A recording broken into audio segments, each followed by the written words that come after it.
Swati, I will take it over to you to break it down for our viewers. What exactly are the components of this Chandrayaan-3 that is going to make a landing today? Absolutely. Priya, what we have here with us is a 3D printed model of the lander Vikram and the rover Pragyan, which has been created by a company called Auto Abode. I also have an expert here, Mr. Selvamurthy. He is the former DG DRDO and Vice Chancellor of Amity University. And it's very important here to also highlight to our viewers. So, Mr. Selvamurthy, till this point of time, ISRO had, option of delaying or changing the schedule, but now it has given a go-ahead for landing, so there is no question of delaying it or rescheduling it to 27th, isn't it? Absolutely right, because now the decision has been taken. We are going ahead with the mission of landing, so the go-ahead has been given. The countdown, real countdown, has started now, and we are just expecting the moment 6:04 p.m. today that we should be, this lander will be touching down on the lunar surface, doing a soft landing.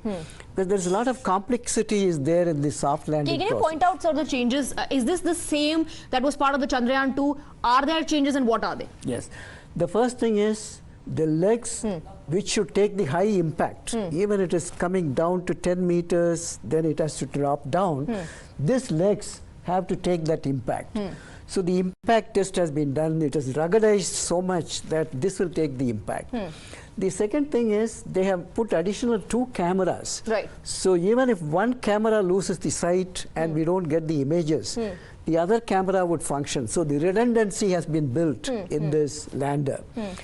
The third aspect is they have also built XYZ, that is 3 angles in which it has to move before it lands. Right. So those velocity adjustment, vector adjustment systems have also been built in the system. You spoke about the camera. Now the camera will have to take images and then compare it to the data that is stored. That is also one of the changes made in Chandrayaan-3, isn't it? Now Chandrayaan-2 had to take a decision and spot the landing area, but Chandrayaan-3 has to just take images, compare it to the data fed already. Yeah. See, it has to look for the landing site, where exactly is it safe? Is there any obstacles? Is there any craters? Or is there any the rocks available there which will damage the lander and subsequently the rover inside? So that is why these cameras will actually take a decision to look at the built-in images which is given, which is there in the memory, and then they will compare and see that even if it's still it's an uncomfortable zone to land, then it has enough fuel. There is enough fuel have been put. It can traverse to another location and then land there. Enough fuel and enough power as well, because additional solar panels have been placed both on the lander and the rover. So irrespective of how it lands, it should have enough power to operate, isn't it? Absolutely. Because now earlier it used to be only on 2 sides. Right. Now they have put it on all 4 sides, the solar panel. So this will power this lander very well, so that this will last for a longer time over there. All right. Let's focus quickly on the rover as well. Now this ramp is in fact one of the panels. After the lander lands, the panel unfolds, it creates this ramp and comes out the rover. Tell us something about the rover also, including the logos that have been embossed on the wheels. See, the mission, Chandrayaan-3 mission, has got one important component, is the soft landing. Right.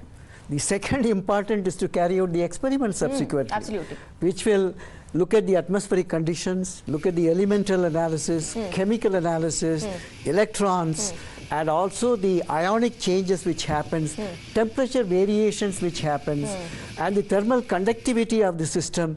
Everything has to be measured. So that is the second part. Yeah, so that will be carried out by the rover. Both lander and as well as rover. So you have about 4 payloads here and 2 payloads over there. Yes. So this will give the complete topography, terrain, as well as the chemical, elemental composition, the atmospheric gases available.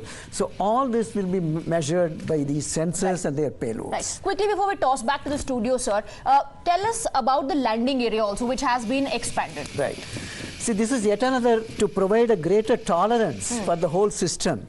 The previous Chandrayaan-2 had only 500 to 500 meters is the landing site, which was, so the tolerance is much less. Right. But this has been increased to about 4 kilometers to 2.5 kilometers, which will give a greater tolerance for landing site as well. So this is yet another, and then also the velocity with which it will come down. Earlier the tolerance limit was 2 meters per second, but in this lander, it has been increased to 3 meters per second. Right. So these are all the modifications. So all the changes made to ensure that the soft landing does happen this time around. And like Mr. Selvamurthy pointed out, the real countdown has begun now, and the real job, in fact, of the lander rover and the entire team that will be going through tons of data once it is transmitted after soft landing will begin now. Back to you, Priya.